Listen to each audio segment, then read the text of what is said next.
안녕하세요. 감동의 모든 것입니다.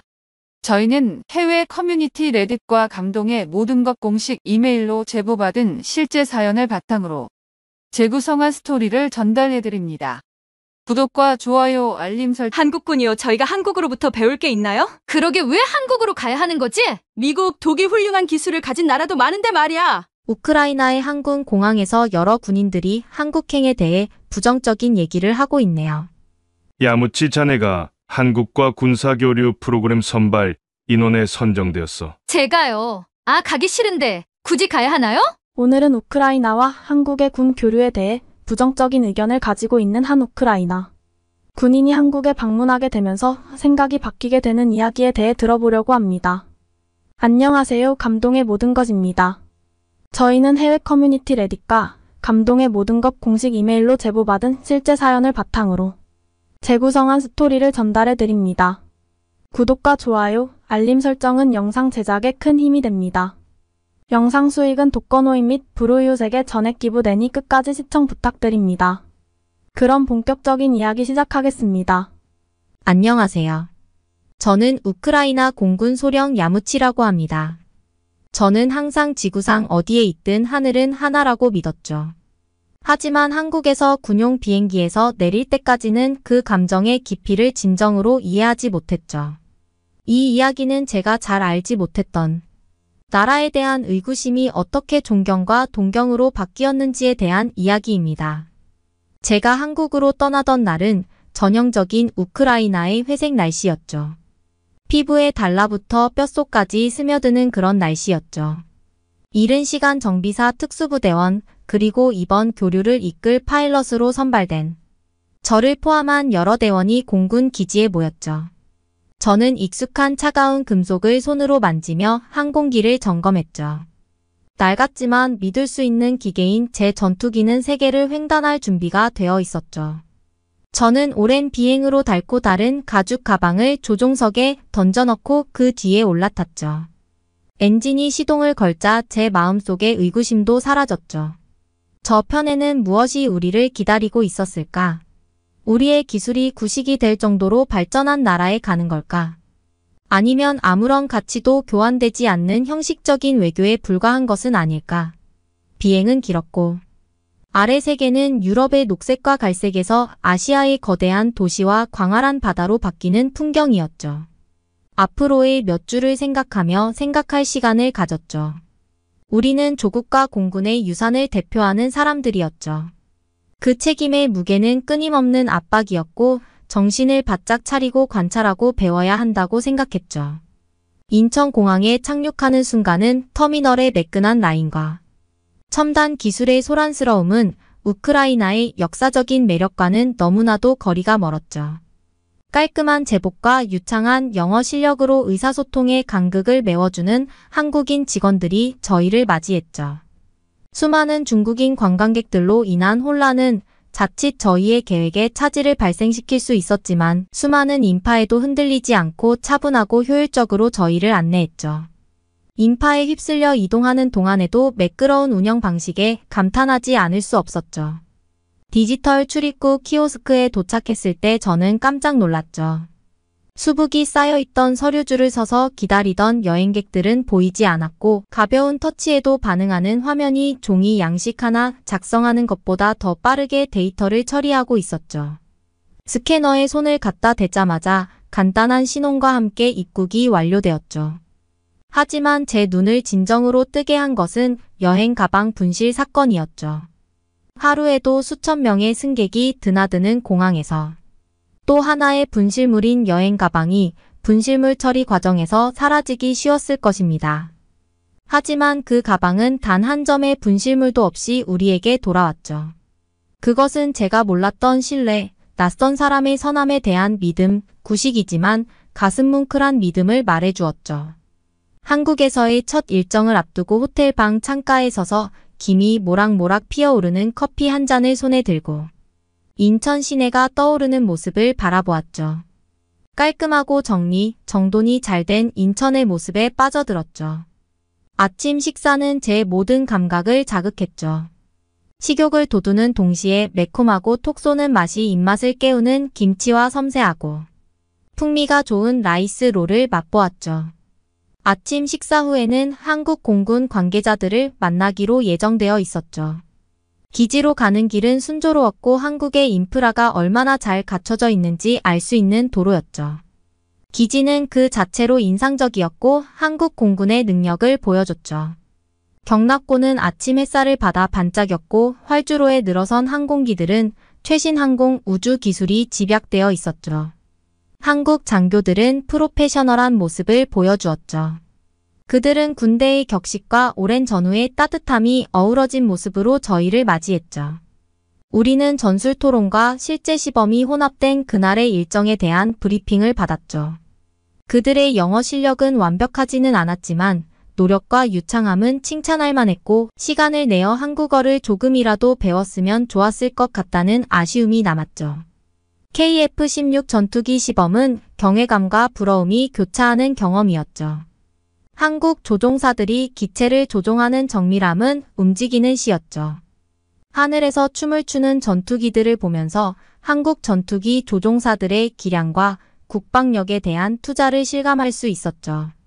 점심은 공동 식사로 진행되었고 우리는 훈련과 임무에 대한 이야기 그리고 하늘을 사랑하는 공통의 마음을 나누었어요. 오후에는 전략과 기술 세션이 이어졌죠. 우리는 공상과학 소설에서나 나올 법한 첨단 네트워크인 통합 방어 시스템을 소개받았죠. 그러나 그것은 거의 전지전능한 시선으로 위협을 모니터링하고 평화를 수호하는 작전의 핵심이었죠. 그날 저녁 저는 앞으로 다가올 날들을 생각하며 마음이 들뜬 채 잠들었죠. 저는 이 교류의 진정한 목적을 이해하기 시작했죠. 누가 더 잘하고 더 발전했는지가 중요한 것이 아니라 서로에게서 배우고 날이 갈수록 좁아지는 세상에서 함께 성장하는 것이 중요하다는 것을요. 교환 근무 셋째 날 저는 기대감으로 잠에서 깨어났죠. 오늘은 대한민국 공군의 중추인 정비사와 엔지니어, 즉 조종사들에게 모든 영광을 안겨주는 숨은 영웅들을 직접 만나러 가는 날이었기 때문입니다. 정비 경납고에 다다랐을 때 그 거대한 규모를 실감하기 시작했죠. 고향에서 익숙했던 경납고는 이 거대한 구조물 앞에서 왜소해 보였죠. 내부에는 여러 대의 항공기가 줄지어 서 있었고 각 항공기를 정비하는 기술자 팀은 정교한 동작을 선보였죠. 정우라는 이름의 수석 정비사가 굳은 악수와 자랑스러운 미소로 저희를 맞이했죠. 그의 팀은 젊은 직원과 숙련된 직원으로 구성되어 있었는데 모두 충격을 주는 수준의 집중력과 헌신을 보여주었죠. 정우 씨는 엄격한 체크리스트와 유지 보수 일정을 설명하면서 항공 안전과 방어 준비, 태세라는 큰 틀에서 볼트 하나, 전선 하나하나의 중요성을 강조했죠. 작업하는 모습을 지켜보면서 모든 작업이 신중하게 이루어지고 모든 도구가 제자리에 있으며 모든 기술자가 자신의 역할을 명확하게 알고 있다는 점이 인상적이었죠. 한국 문화의 꼼꼼한 성격이 정비사들의 정밀함에도 그대로 반영되어 있다는 생각이 들기 시작했죠. 정우 씨는 엔진 전면 점검이 한창인 항공기로 우리를 안내했죠. 그는 그 과정을 자세히 설명해 주었고 기술 용어는 익숙했지만 그들이 사용하는 기술은 제가 본 것 이상의 것이었죠. 그들은 마모가 문제가 되기 전에 예측할 수 있는 진단 시스템을 사용했는데 우크라이나에서는 아직 초기 단계에 불과한 개념이었죠. 점심시간이 되자 식당이 아닌 정비사들이 주최하는 바비큐 파티에 초대받았죠. 불고기와 야채를 구워 먹으며 제복 뒤에 숨어있는 사람들에 대해 알게 되었죠. 그들은 가족에 대한 이야기, 희망에 대한 이야기, 일에 대한 자부심에 대한 이야기를 나누었죠. 서로 다른 세계의 경계를 뛰어넘는 동지애가 느껴졌죠. 오후에는 아인드디 부서를 둘러보았죠. 그들이 진행하고 있는 프로젝트는 단순한 진화가 아니라 혁명적인 것이었죠. 새로운 추진 시스템부터 첨단 항공전자 공학에 이르기까지 혁신에 대한 추진력을 느낄 수 있었죠. 저는 이곳에서 세상을 따라잡는 것이 아니라 세상을 선도하려는 그들의 야망의 규모를 충분히 파악할 수 있었죠. 정우의 디브리핑으로 하루를 마무리했죠. 그는 공군의 힘은 조종사의 기량이나 제트기의 날렵함만으로 측정되는 것이 아니라 지원 참모들의 힘과 독창성에 의해 측정된다고 강조했죠. 군대의 진정한 힘은 하나의 응집력 있는 부대로서 작전할 수 있는 능력에 달려 있었고, 이 점에서 한국군은 탁월했죠. 한국에서의 넷째 날 해가 떠오르자 공기는 조용한 에너지로 가득 찼죠. 오늘 저는 엘리트 중에 엘리트인 대한민국 공군 특수부대를 목격하게 되었죠. 한치의 오차도 허용되지 않는 음지에서 작전을 수행하며 항상 생사를 오가는 특수부대원들이었죠. 특수부대의 훈련시설은 본대와 떨어진 곳에 위치한 고독의 요새였죠. 이곳에서 대한민국 최정예 전사들은 사람들의 눈을 피해 기량을 연마했죠. 훈련장에는 장애물 코스와 정밀 사격의 메아리가 울려 퍼지는 사격장이 있는 거대한 복합시설이 있었죠. 우리는 특수부대 사령관인 이 대령을 만났죠. 그의 눈빛은 날카로웠고 몸짓은 절제된 힘을 보여주었으며 억양이 있긴 했지만 영어는 명확하고 정확했죠. 그는 우리에게 그날의 활동에 대해 브리핑했고 그의 주변에 서 있던 부하들은 그들의 탄압과 힘을 조용히 증명했죠. 하루가 지나면서 저는 그들의 훈련 방식을 살짝 엿볼 수 있었죠. 엄격하고 잔인하기까지 했지만 광기에도 방법이 있었죠. 모든 운동과 훈련은 인간의 인내의 한계를 뛰어넘고 근육뿐만 아니라 정신력을 키우기 위해 고안되었죠. 저는 대원들이 속도와 효율이 뒤섞인 동작으로 근접 전투를 연습하는 모습을 경외심에 찬 눈으로 지켜보았죠. 이 대위는 항공기나 밀폐된 공간에서 한치의 오차도 허용되지 않는다고 설명했죠. 모든 움직임은 개선되어야 했고 모든 타격은 치명적이어야 했죠. 오후에는 시뮬레이션 훈련에 참여하도록 초대받았죠.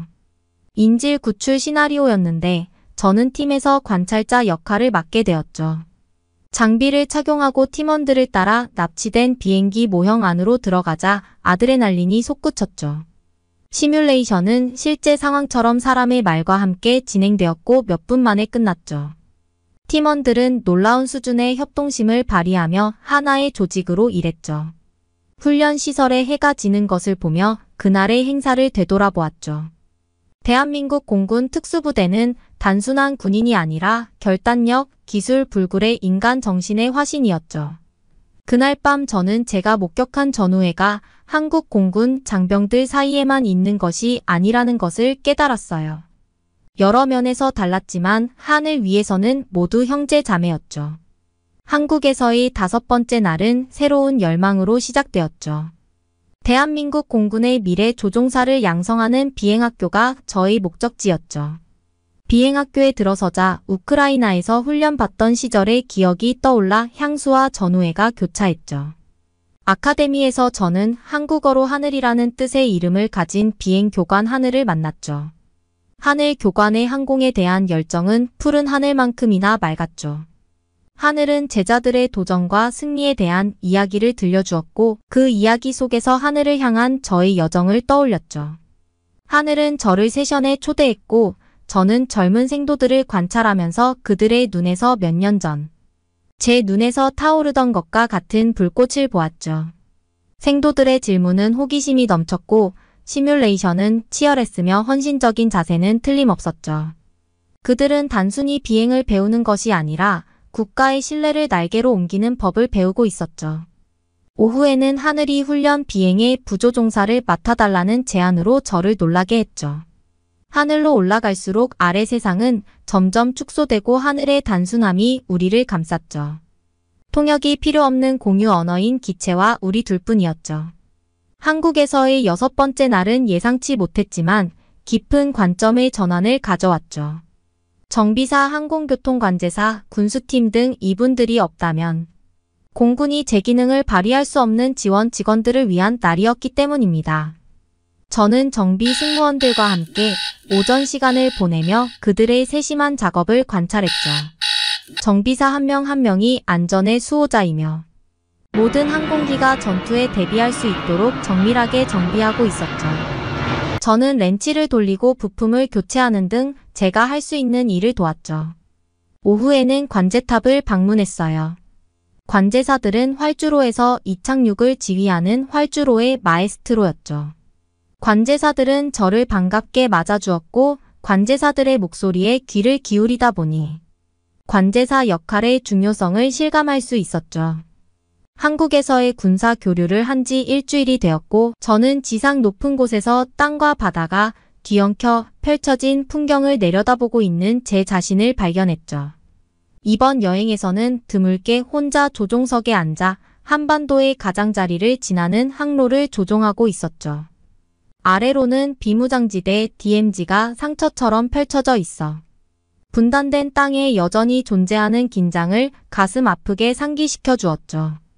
조정실의 고요함은 지난날의 북적거림과는 극명한 대조를 이루었죠. 그동안 만났던 사람들과 그들이 나눴던 이야기 그리고 제가 배운 교훈에 대해 생각할 시간을 가졌죠. 열정적인 교관 하늘이가 생각났죠. 정비사들의 헌신, 항공관제사의 정확성, 물류팀의 헌신도 생각했죠. 한국에서의 여정 8번째 날에는 공군의 숨은 영웅들을 기리는 행사가 열렸죠. 모든 임무의 성공을 위해 보이지 않는 곳에서 묵묵히 일하는 이들의 노고를 인정하는 날이었죠. 기지에서 열린 기념식에서 정비 승무원, 관제탑 운영자, 군수, 코디네이터 등 많은 사람들이 표창을 받았죠. 한 명씩 호명되어 표창을 받았죠. 평소 스포트라이트를 받지 못했던 이들이 마땅히 받아야 할 인정을 받는 모습을 보니 감회가 새로웠죠. 노련한 한국 장군의 기조연설은 제게 깊은 울림을 주었죠. 그는 비행이라는 행위뿐만 아니라 그 행위를 가능하게 한 수많은 준비, 계획, 지원의 시간 속에서 발견되는 용기에 대해 이야기했죠. 용기는 다양한 형태로 나타난다는 것을 가슴 아프게 상기시켜 주었죠. 기념식이 끝나고 기지의 정비시설을 둘러보았죠. 이곳에서 기술자들을 만나 그들의 경험과 도전을 공유했죠. 그들의 업무에 대한 자부심과 헌신은 모든 군사작전의 근간을 이루는 것이 분명했죠. 점심은 수상자들이 주최한 바비큐 파티로 모두가 한자리에 모이는 축제의 장이 되었죠. 분위기는 활기차고 이야기와 웃음으로 가득했죠. 계급과 역할의 경계를 허무는 전우애가 느껴지는 순간이었죠. 오후에는 물류팀에서 진행하는 워크숍에 참여했죠. 그들은 공군 작전 유지에 필요한 복잡한 조율을 시연했죠. 모든 조종사가 필요할 때 필요한 것을 빠짐없이 확보할 수 있도록 하는 그들의 정확성과 선견지명이 인상적이었죠. 하루가 끝나갈 무렵 저는 공군의 힘으로 결집된 수많은 개인의 노력을 되돌아보게 되었죠. 군대의 진정한 힘은 눈에 보이는 영웅들뿐만 아니라 보이지 않는 영웅들에게도 있다는 것을 깨달았죠. 그날 밤 저는 고국에 있는 정비사들과 직원들에게 편지를 써서 그들의 노고에 대해 새롭게 느낀 감사를 표현했죠. 비행에 성공할 때마다 그들의 보이지 않는 영웅심에 대한 경의를 표한다는 것을 이해하게 되었죠. 한국에서의 군사 교류 마지막 날인 9일차 저는 다시 한번 하늘을 날았죠. 하지만 이번 비행은 달랐죠. 광활한 우주를 배경으로 지구의 국물이 드러나기 시작하는 대기권. 가장자리에서 사색의 시간을 가질 수 있는 고독한 임무였죠. 상승하면서 지난 2주간 제가 경험한 일들이 한꺼번에 떠오르더군요. 첫날의 회의감이 새로운 만남과 함께 식사를 나누고 우크라이나 유산과 한국 문화 사이에 놓인 이해의 순간마다 어떻게 녹아내렸는지 생각했죠. 3만 피트 상공에서 내려다본 아래 세상은 엄청나게 커 보이기도 하고 무한히 작아 보이기도 했죠. 하늘 위에서는 국경이 보이지 않았고 지상에서 중요해 보였던 갈등은 우리 모두가 집이라고 부르는 지구의 웅장함 속에서 사라졌죠. 기름 묻은 손에 환한 미소를 머금은 정비사, 긴박한 상황에서도 침착함을 잃지 않는 조종사, 흔들림 없는 집중력을 발휘하는 관제탑 운영자, 복잡한 수요와 공급에 춤을 추는 물류 담당관 등 제가 만났던 사람들을 떠올렸죠. 한 사람 한 사람이 공군이라는 집단을 구성하는 중요한 실타래이며 국가를 방어하는 임무의 필수적인 존재였죠. 고궁의 평화와 고독은 저에게 미래에 대해 생각할 수 있는 공간을 제공했죠. 한국에서의 시간이 저를 변화시켰다는 것을 깨달았어요. 새로운 전술과 전략뿐만 아니라 우정을 쌓고 낯설었던 문화에 대한 깊은 존경심을 가지고 우크라이나로 돌아가고 있었죠. 하강을 준비하면서 저는 한국의 깊은 감사함을 느꼈죠. 다른 나라 군대의 심장부를 엿볼 수 있는 드문 기회를 얻었고 두 팔 벌려 환영받았으며 제가 가르친 것보다 더 많은 것을 배웠죠. 활주로에 착륙하면서 저는 이것이 제 여정의 끝이 아니라 새로운 장의 시작이라는 것을 느꼈습니다. 한국에서 배운 교훈은 제 커리어뿐 아니라 인생에 대한 접근 방식에도 영향을 미칠 것 같았어요. 저는 하늘을 향해 마지막 경례를 하며 조종석에서 내렸고 그 하늘은 더 이상 우크라이나나 한국이 아닌 그저 우리 모두의 하늘이었죠. 여기까지 제가 한국 방문을 통해 느낀 경험들을 여러분께 소개해봤어요. 비록 저는 군인이라는 한 직업의 경험에 대해서 말씀드렸지만 여러분들은 직접 한국에 방문해서 색다른 경험을 해보길 추천드려요. 한국에서 돌아온 이후로 자꾸 안 하던 짓을 하던 라트비아 남성이 갑자기 집안 식구들을 전부 불러 모았습니다. 거실에 있는 사람들은 일제히 남성을 쳐다보는데요. 갑작스러운 남성의 제안에 다들 깜짝 놀랍니다. 도대체 어떤 사연이 있을까요? 그럼 본격적인 이야기 시작하겠습니다. 안녕하세요. 저는 라트비아인 로사라고 합니다. 저에게는 정말 루시. 무뚝뚝한 오빠인 데렌이 루시. 있는데요. 오빠는 정말 남보다 못한 루시. 사이 같은 무신경의 소유자였습니다. 가장 기억이 나는 부분이라고 한다면 어린 시절 제가 놀다가 넘어지자 웃지도 일으켜 주지도 않고 그냥 쳐다보고 휙 하고 가버린 일이 있었는데요. 아무것도 아닌 일이지만 어찌나 기억에 남는지 오빠의 무뚝뚝함을 설명할 때마다 이 일을 이야기하곤 한답니다. 그런 오빠에게 유일하게 웃을 수 있는 관심사가 있는데요. 바로 일본 문화였습니다. 그 중에서 닌자와 사무라이에 관련된 것들을 가장 좋아하는데요. 개인의 취향이니 그러려니 했습니다. 그다지 누구에게 민폐를 끼치는 것도 아니었으니까요. 오빠와 제가 어느 정도 자랐을 때 오빠가 일본으로 교환학생을 가겠다고 하는 겁니다.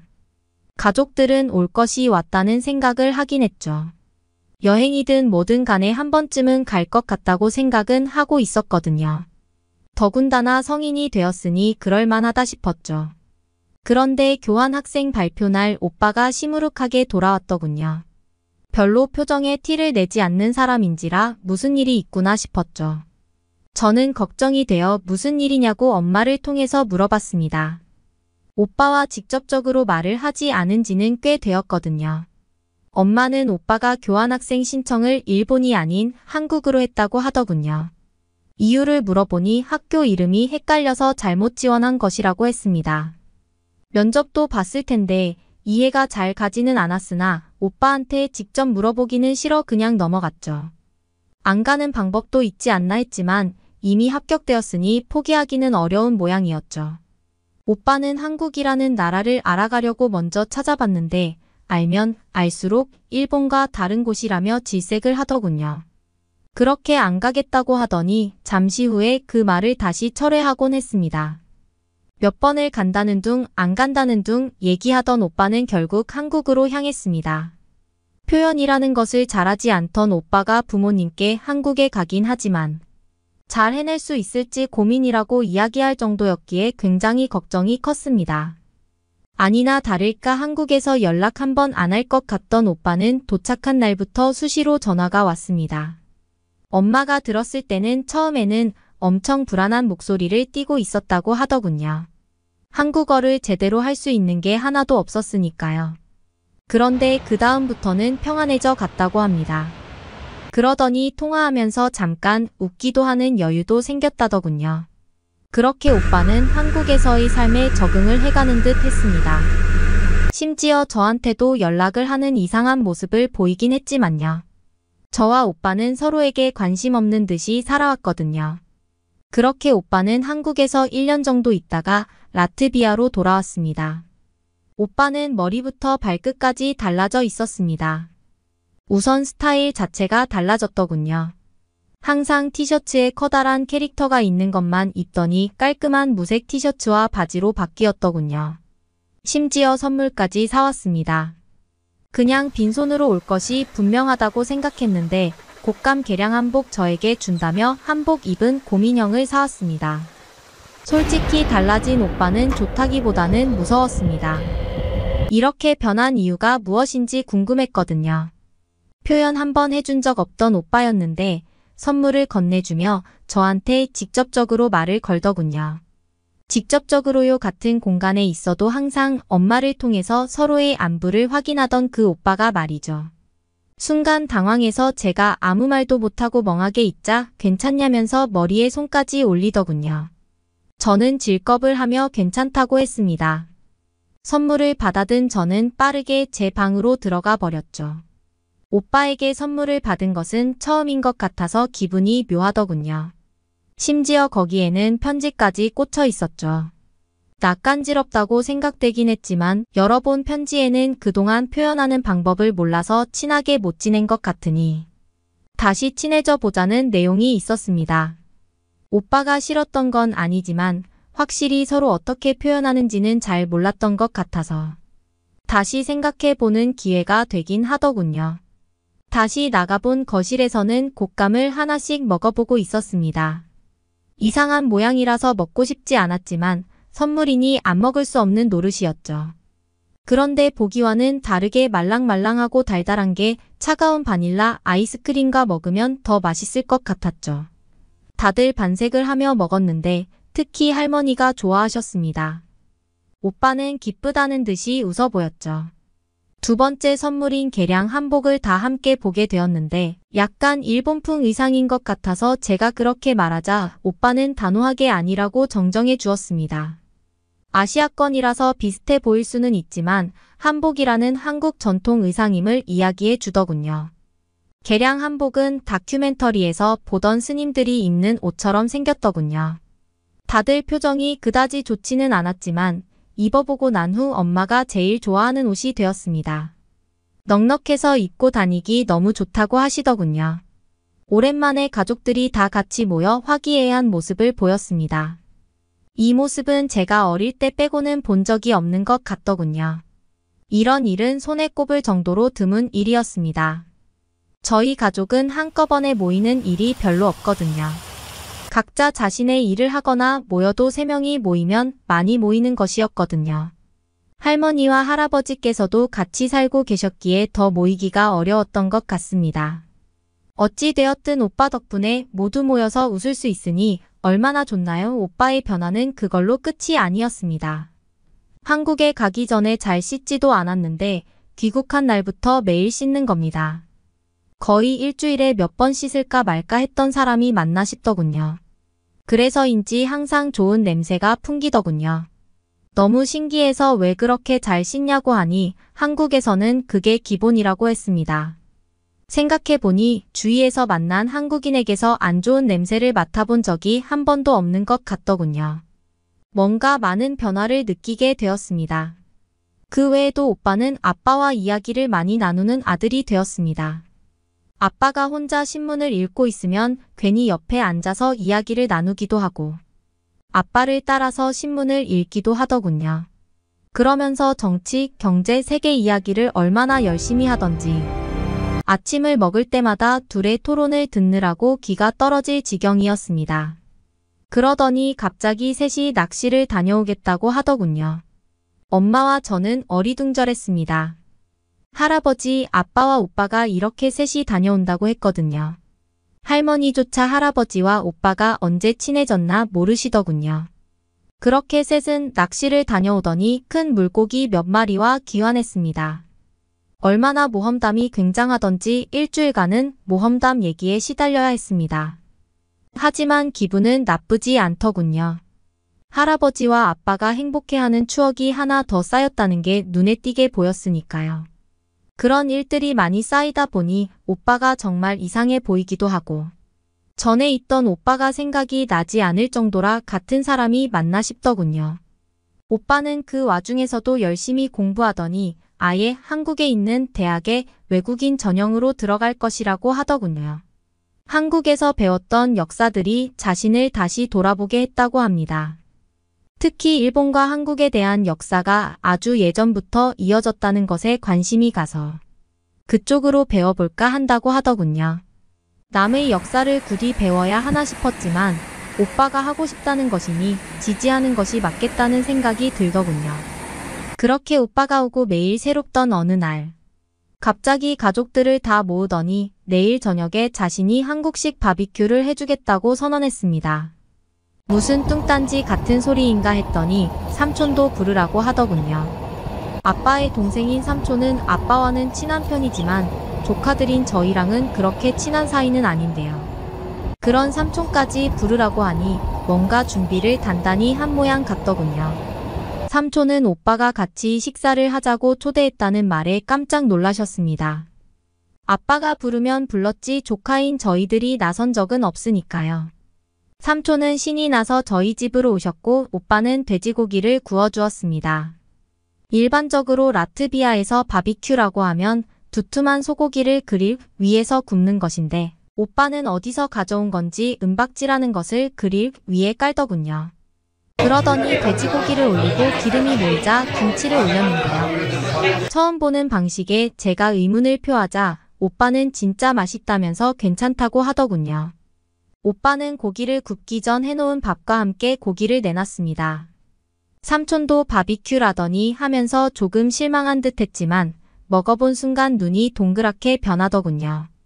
고기가 진짜 맛있었거든요.